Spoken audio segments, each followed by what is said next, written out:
베풀었는데 아무것도 돌아오지 않는다는 느낌 한 번쯤 가져보셨을 것입니다. 분명히 마음을 다했는데, 손을 내밀었는데, 그 자리에 아무것도 없을 때 사람은 무언가를 잃은 것 같은 기분이 들기도 하지 않을까요? 이것이 내 마음이 부족한 것인지, 아니면 더 깊은 무언가와 닿아 있는 것인지, 그 경계를 쉽게 말할 수 있는 사람은 많지 않을 것입니다. 베풀미 돌아오지 않을 때 사람은 자신을 탓하기도 하고, 상대를 탓하기도 하고, 때로는 세상이 불공평하다는 생각에 오래 머물기도 합니다. 법화경은 그 느낌을 외면하지 않습니다. 다만 아주 다른 각도에서 바라보고 있을지도 모릅니다. 우리가 지금 서 있는 이 자리는 우리 혼자 만들어 온 것이 아닐 수 있습니다. 오래전 누군가의 선택이 시간의 흐름 속에 이어져 지금의 나라는 존재에 닿아 있는 것일 수도 있고, 지금 내가 심는 것 역시 어딘가로 조용히 흘러가고 있는 것일지도 모릅니다. 베풀어도 돌아오지 않는 이유, 오늘 법화경의 눈으로 함께 알아보겠습니다. 사람은 무언가를 주고 나면 자연스럽게 기다리게 됩니다. 이것은 나쁜 마음이 아닐 수 있습니다. 오히려 관계 안에서 살아가는 존재라면 누구나 겪는 아주 인간적인 감각일지도 모릅니다. 오랫동안 가족을 위해 자신을 내어준 부모가 어느 날 문득 아무도 알아주지 않는다는 느낌을 받을 때, 그 쓸쓸함은 베풀미 잘못된 것이 아니라 기다림이 너무 오래된 것일 수도 있습니다. 수십 년을 곁에서 챙겨온 사람이 정작 자신이 힘들 때 아무도 먼저 연락하지 않는다는 것을 알게 되는 순간, 그 허탈함은 말로 설명하기 어려운 무게를 가지고 있습니다. 베풀고, 기다리고, 실망하고, 다시 베푸는 이 패턴이 반복될수록 사람은 점점 더 결과를 통제하려 하게 됩니다. 내가 얼마나 줬는지 계산하고, 상대가 얼마나 받아갔는지 기억하고, 그것이 돌아오는지 확인하려는 마음이 생기는 것입니다. 가까운 사람에게 섭섭함이 쌓일수록 그 계산은 더 정밀해지고, 더 정밀해질수록 관계는 더 좁아지는 것 같기도 합니다. 그런데 흥미로운 것은 계산이 정밀해질수록 베풀 자체가 점점 줄어드는 것이 아니라 베풀고 나서 느끼는 무게가 더 커진다는 것입니다. 주었는데 돌아오지 않는 것이 반복될 때 사람은 처음에는 상대를 의심하다가 나중에는 베푸는 행위 자체를 의심하게 되기도 합니다. 이 통제 욕구가 잘못된 것이라고 단정할 수는 없습니다. 다만 법화경은 이 구조 자체를 아주 조용히 다른 눈으로 바라보고 있는 것 같습니다. 돌아오지 않는 것이 정말 사라진 것인지, 아니면 우리가 보지 못하는 방향으로 흘러가고 있는 것인지, 그 질문을 먼저 품어보는 것이 어쩌면 시작일지도 모릅니다. 법화경은 베풀물 거래로 보지 않습니다.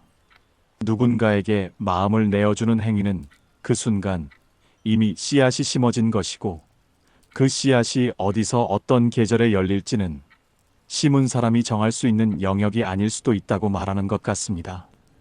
씨를 뿌린 농부가 반드시 그 열매를 거두는 것은 아닙니다. 어떤 씨앗은 다른 땅에서 싹을 틔우고, 어떤 열매는 전혀 다른 사람의 손에 닿기도 합니다. 그런데 그것이 씨앗을 심는 행위 자체를 무의미하게 만드는 것일까요? 법화경은 그렇지 않다고 보는 것 같습니다. 업이라는 것은 단순히 죄와 벌의 구조가 아닐 수 있습니다. 내가 반복하는 선택들이 쌓여 하나의 흐름이 되고, 그 흐름이 인연이라는 그물 안에서 어딘가로 이어지는 구조에 가까운 것일지도 모릅니다. 인연이라는 것도 단순히 사람과 사람 사이의 연결만을 말하는 것이 아닐 수 있습니다.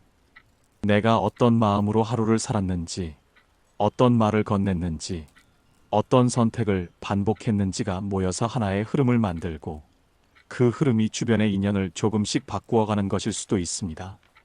오래전 누군가의 작은 선택이 시간을 건너 지금 나의 어떤 조건에 닿아 있을 수 있는 것처럼, 지금 내가 아무도 모르게 내어주는 마음도 보이지 않는 방향으로 조용히 흘러가고 있을 수 있습니다.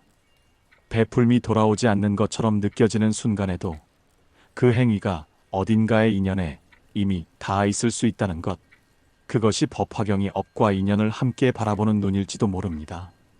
첫 번째, 방향이 다른 인연. 베풀미 내가 준 곳에서 그대로 돌아와야 한다는 생각은 어쩌면 우리가 인연을 직선으로 이해하기 때문일 수도 있습니다. 그러나 법화경이 말하는 인연의 구조는 직선보다 그물에 가까운 것일지도 모릅니다. 부모에게 충분히 못했다는 마음을 평생 안고 살던 사람이 자신의 자녀에게는 유독 급진한 경우가 있습니다. 그 마음이 어디서 온 것인지 본인도 설명하지 못하지만 그 흐름은 분명히 어딘가와 이어져 있는 것일 수도 있습니다. 스승에게 받은 것을 제자에게 전하고 그 제자가 또 다른 누군가에게 이어주는 흐름도 마찬가지입니다. 베풀미 돌아오지 않는 것처럼 보일 때 어쩌면 그것은 내가 예상하지 못한 전혀 다른 방향의 인연에 이미 조용히 닿아 있는 것일 수도 있습니다. 내가 정한 방향으로만 흐르지 않는 것, 그것이 인연의 본래 성질일지도 모릅니다. 두 번째, 시간이 다른 업. 업은 즉각 반응하지 않을 수 있습니다. 농사에 계절이 있듯 업에도 그것이 무르익는 시간이 따로 있는 것일지도 모릅니다. 평생을 성실하게 살았지만 오랫동안 아무것도 나아지지 않는 것 같던 사람이 말년에 이르러서야 조용히 편안해지는 경우가 있습니다. 그 편안함이 어디서 온 것인지 설명하기 어렵지만 그것이 그냥 우연인지 아니면 오랫동안 쌓인 무언가가 마침내 닿은 것인지는 아무도 단정할 수 없습니다. 오래 지난 뒤에야 어떤 사람의 진심이 떠오르는 경험을 해보신 적이 있으실 것입니다. 당시에는 느끼지 못했는데 시간이 흐르고 나서야 그 마음이 얼마나 깊은 것이었는지 알게 되는 순간이 있습니다. 그 진심을 전한 사람은 이미 곁에 없을 수도 있지만 그 마음은 시간을 건너 결국 닿은 것일 수도 있습니다. 지금 보이지 않는다고 해서 사라진 것이 아닐 수 있습니다. 심어진 씨앗이 아직 계절을 기다리고 있는 것일 수도 있고 그 열매가 나에게 오는 것이 아니라 내 다음 세대의 어떤 조건에 조용히 닿는 것일 수도 있습니다. 법화경은 업의 시간을 우리가 재단할 수 없다고 말하는 것 같습니다. 세 번째, 마음의 결이 다른 베품. 베푸는 행위가 같아 보여도 그 안에 담긴 마음의 결은 다를 수 있습니다. 법화경은 그 결이 업의 질을 바꿀 수도 있다고 보는 것 같습니다.